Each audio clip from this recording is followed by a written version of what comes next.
వర్ధిల్లాలని పేరు. అందరూ ఒక మంచి స్తోత్రం చెప్పండి. హల్లెలూయా. నా వైపు చూస్తూ ఈ మాట త్వరగా వినండి బిడ్డలారా. ఇశ్రాయేలు ప్రజలు ఐగుప్తులోంచి బయలుదేరి వాగ్దాన దేశానికి వచ్చారు. ఆమేనండి.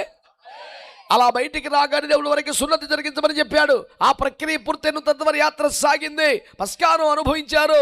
ఒక్కొక్కడుగు ముందుకెళ్తున్నారు. మన్నాను తిన్నారు, బండ్లోని త్రాగారు, మేఘ నడిచారు, రెక్కల మీదకి ఎక్కారు. దర్జాగా వాగ్దాన దేశానికి వచ్చేస్తున్నారు.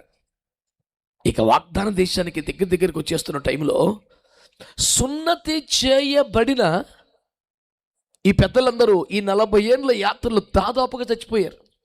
ఈ కొత్తగా చిన్న చిన్న పిల్లలు బ్యాచ్ పెరిగి పెద్దోళ్ళు అయ్యారుగా, వీళ్ళెవ్వరికి సున్నతి అనుభవం లేదు.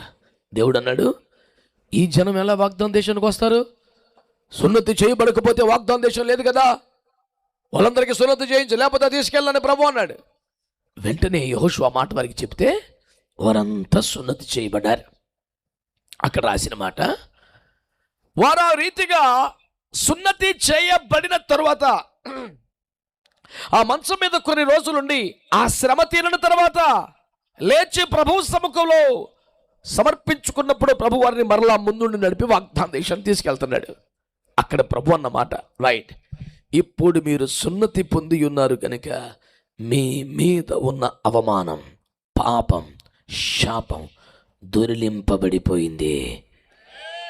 గట్టిగా స్తోత్రం చెప్పండి.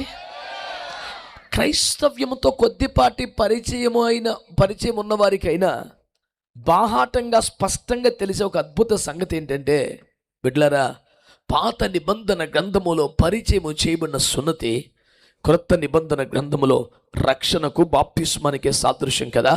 చేతులెత్తి స్తోత్రం చెప్పండి. హల్లెలూయా. నేను కూడా మేఘమెక్కాలి, నేను అగ్ని రథాలు గుర్రాలకు వెళ్ళాలి, నేను కూడా మహిమలోకి వెళ్ళిపోవాలని ఆశపడితే చాలదు కదా. ఆ అనుభవం మనం సొంతం అవ్వాలని ఏం చేయాలంట? దొరలింపబడాలి, గిల్గాలికి వెళ్ళాలి. గిల్గాలు అనే అనుభవం ఏంటంటే మన శాపం, మన పాపం దొరలింపబడింది.